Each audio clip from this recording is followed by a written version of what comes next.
So yun, what's up sa inyo mga Team Casimero dyan. Yun. At ako ay napablog na naman ngayong araw na ito. Ako may napanood na naman kay SB na ganito na naman ang sinasabi. Yung pagkapanalo ni Idol Casimero ay ganito sinabi ni SB na naman. Dahil talo si Sanchez, sinabi ni SB na chun apait lang. Chun apait lang yung sinabi ni SB. Yan ang sinasabi ko sa iyo, SB. Pag talo, chun apait. Oh. Kayo nga nagsasabi ang lakas-lakas ni ni Sanchez. Katapusan na ni Casimero ang laban na ito. Tapos na ang laban ni Casimero dahil makakalaban si Sanchez. At sobrang lakas ni Sanchez. Tapos na ang karir ni Idol Casimero. Oh. Tapos sasabihin nyo, tune up pipe. Noong napanak out ni Idol Casimero, tune up pipe down. Grabe ka naman, tune up pipe. Pag talo, tune up pipe. Kasi talo kayo nga sa pustahan, talo kayo. Kasi mali yung sinasabi nyo na hanggang doon na lang ang si Idol Casimero tapos na ang karir. Oh, tamo, ang nagawa ni Idol Casimero, sa galit niya sa mga basher sa kanya, ginawa niya, ni-knockout talaga niya. Round 1 lang. Oh. Tapos ikaw, SB, sinasabi mo, tune up fight lang.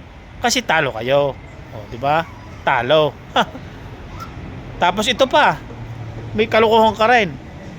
Sabi mo pa, napanood ko sa yung vlog na yan na wala kang karapatan doon na magpa-raid si Idol Champ Casimero sa Ormoc City kasi walang title belt. Pinamang ka. Taga Ormoc City, nagpa-raid dyan kasi mahal na mahal ng mga Ormoc City, hindi laang. Dito sa Pilipinas, marami nagmamahal kay Casimero, lalong-lalo na kami, mga vlogger na kay Casimero. Sasabihin mo, walang manlaan nilangaw yung yung pared ni Casimero.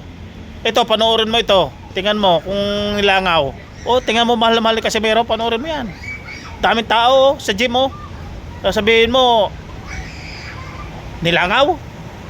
Huwag ka pa mag-tour, magpa-raid dahil nga walang title belt. Bakit sa title belt lang ba yan? Pagka, pag nanalo ka, pag walang title belt, hindi na pwedeng magpa-raid ng mga mayor doon. Salubungin siya na nagpapasalamat kay Casimero dahil itinaas niya ang ating bandila ng Pilipinas. Ay kayong mga Kamatis Nation kayo, anong ginagawa nyo sa kapwa Pilipino nyo? Ibinababa ninyo. Hindi kayo nagiging proud sa ating Pilipino. Dapat maging proud tayo at tayo naging nakilala tayo sa pagtaas ng bandila sa pagkapanalo ni Idol Casimero. Siyempre malalaman sino ba yan. Oh, sikat na sikat ngayon ang bansang Pilipinas sa Japan. Nako, ito pala ang tatalo kay Inoue. Alam mo ba yung nagtataka kayo kung bakit binan si Casimero 1 year? Nakaset up na yan. Maniwala kayo, nakaset up na yan. Kung natalo si Casimero, ay ewan ko lang. Comment down below. Kung natalo si Casimero, iban ba yan sa Japan? Hindi yun ibaba kung natalo. Kaya ibilan ngayon si Casimero, gawa nga sobrang lakas niyan, na-knockout niya ang kalaban kay Sanchez. Natakot na si Inoue. Oh, di ba? Parang hinarang na nila ang laban. Hinarang ng JB Singh yung laban na yan kasi kung hindi binan yon, makakalaban talaga si Inoue tsaka si Idol Champ. Oh, di ba? Itong JB Singh ito, tinatago nila si Inoue para huwag matalo kasi ang nilalabala naman ni Inoue yung mahihinang kalaban kagaya ni Nere. Muntik pa natalo ni Nere. O, diba? O lifetime ban niya si Nere. O bakit yun nakapaglaro, napalabang kay Naoya Inoue? Kasi nga, kayang-kayang talo ni Inoue. Pero muntik na siyang natalo ni Nere. O, diba? Nakaset up na yan. At kaya marami nagalit din mga Hapon kay Idol Champ. Kasi nga, talon-talo sila sa pustahan. Malaking pusta ng mga Hapon niya kay Sanchez. Dahil alam nila si Sanchez sobrang lakas. Walang talo yan, walang talo. Ay doon sila nagkamali. Hindi nila alam. Third division champion si Idol Champ. Oh. Third division 'yan. Oh. Sasabihin nyo mahina yan. Maraming pinagdaanan yan. Kahit saan lumaban yan, ibang lugar niya, pinababaksak niya ang kalaban. Oh. Kaya nakakamali kayo ng sinasabi nyo, wala pang laban yan, ang tagal. Noon laban niya kay Akaho, kay Igone. Oh. Puro lagi draw. Si Akaho, inamin niya, talo siya. Oh. Diba nanalo doon si Idol Champ, Casimero. Kay Igone, umayaw na, may tugulaang. Kasi kung hindi na humayo yung mga puro knockout yan, puro knockout kung hindi na ayon ng mga referee yan. Kasi nasa Japan sila naglalaban ayaw na yan. Draw na yan. Kasi mananockout. Oh, mapapahiya na naman ang Japan ay nasa teritoryo nila ng Japan. Oh. Kasi yung lalo pa si Inoue niya magtatago na yan. Tatago na ng GBC yan. Comment kayo down below. Parang itinatago nila si Inoue kay Casimero. Tingnan mo naman ang labang kay Sanchez. Parang tinumbang saging, parang pipinalan 2-2, tihaya. Buti nga, sa ibang referee nga yun yung pagkasuntok ni Casimero, yung tihaya, yung nangisay. Hindi na yung pababangunin ng referee. Out na yun, knockout na yun, hindi na yung patitindigin. Oh. Tapos itong mga SBing ito, kung ano na naman pinakukutiya, na wala yung nagparade nga, wala do karapatang magparade, tsaka nilangaw do yung parade. Oh, kasi nakita lang niya yung natakbo yung sasakyan, walang sunod na mga tao. Nasa gym naman ang mga tao pinapunta ang doon sa gym, pumunta si Casimero dahil nandoon ang mga tao. Doon siya nagdiretso. Tingnan, nakikita niyo yung video niyan, ang daming tao, malaman siya ng mga tao doon. Sormok. Oh. Tapos sasabihin mo, SB, wala, nilangaw. Wala mga tao. Oh. Para kang lahat na laang ng ginagawa mo kay Casimero, pangungutya, pang-aasar, ginagawa mo ng content yan. Ay hindi din kami titigil ng pagkukontent sa iyo. Sa mga ginagawa nyong yan, mga kamatis nasyong yan. Tapos ito, si Dublikarang Paukas pa. Nung nanalo, malakas talaga si Casimero.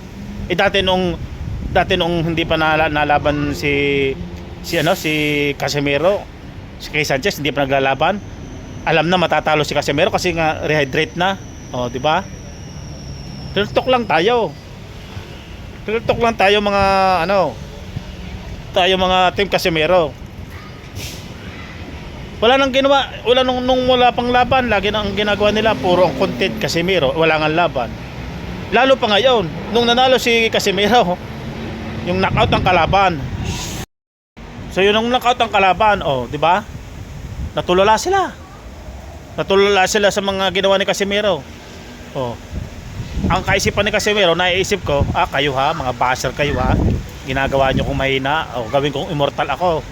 Papahiya ko kayo ngayon sa laban ni Casimero, laban ngayon ni kay Sanchez. Nasasabihin nyo, hanggang dito lang ako, walang labang ganyan. Ngayon, patuubin ko ito. Rehydrate pa ako, partida, walang kain. Lagi na issue nyo mga overweight. Kadami mo nag-overweight. Manny Pacquiao nag-overweight. Kayo ba nag-react na yan nag-overweight si Pacquiao noon? Si Tapales nag-overweight. Nag-react ba kayo dyan? Kasi nga gusto nyo yung tao. Pero pagka Casimero, kutya kayo ng kutya kung anong mga pinagkagagawa ninyo. Kung anong nasabi ninyo. Yung taong iyan, si Idol Casimero, yan galing sa mahirap yan, kagaya ni Manny Pacquiao. Si Manny Pacquiao ito nagtitinda lang yan dati ng pandesal. Ang ginagawa ninyo, dapat itaas nyo pa yan kasi nga galing sa mahirap. Si Manny Pacquiao nagtitinda na yan ng pandesal ng bata, tapos ng construction. Kagaya din yan ni Idol Casimero. Pag umaangat ang tao, hilahan niya pababa. Tumong ngayon, tingnan nyo, anong nangyayari doon kay Idol Manny. Tingnan nyo, bilyonaryo na ngayon sa kaboboksing. Dapat gayan, inaakit nyo, lahat ng mga boksingero doon sa Pilipinas, gawin ninyong kagaya ni Manny Pacquiao. Dapat ganoon para umulad na pamumuhay ng mga boksingero. Hindi yung kukutyain. Pababain ninyo, Laging isipin, walang laban. Gusto tutuwa pa walang laban. Ay, yung ba pagka nanalo si Idol Champ at nakaya niya si Idol Manny, oh, di ba? Si Manny Pacquiao. Oh. Lalong makikilala ang Pilipinas sa boxing. Kung ang ginagawa ninyo, hilahin nyo pababa. Wala na kayong ginawa, kundi hilahin nyo pababa. Yan ang mangyayari sa atin ngayon. Dapat maging proud tayo na Pilipino ang nagwagi, hindi Meksikano. Wala talaga. Sa halip na pursige nyo na, sige, pray natin manalo ang ating Idol Champ. Pinapanalangin nyo pa na wala, kasi doon kayo posta kay Saul Sanchez. Oh. Ay, ano nangyari ngayon? Knockout. Kasi ang gagawin talaga ni Idol Champ dyan, pa-knockout niya para mapahiya kayo, mga basher kayo. Nasasabi yung mahina. Oh. Diba? Yung sina Isbing niya, tsaka Paukas, doble kara yan. Di maintindihan? Yung napanood ko, sinabi niya, ang lakas talaga ni Casimero. Talagang iba. Hindi ko maintindihan. Tapos kinikriticize ni Paukas. May maganda, may masama. Hindi maintindihan kung ano bagang ginagawa niyan. Tapos si Isbe yan, pangungutya, mga may kaso-kaso pa raw. Mawawala na sa boxing si Casimero. Ganyan ang napapanood ko ngayon sa kanyang vlog eh. Yung si Isbing yan, ganyan. Kaya ako napareact dito sa content na ito. Yung nagparade, walang mga laang tao. Yan panoorin niyo, ang daming tao. Mahal na mahal si Idol Champ ng mga tao diyan sa Ormoc. Sasabihin mo walang tao, nilangaw, ano yan? Isbe. Ito. Tingnan mo, panoorin mo. So yun mga kabatang.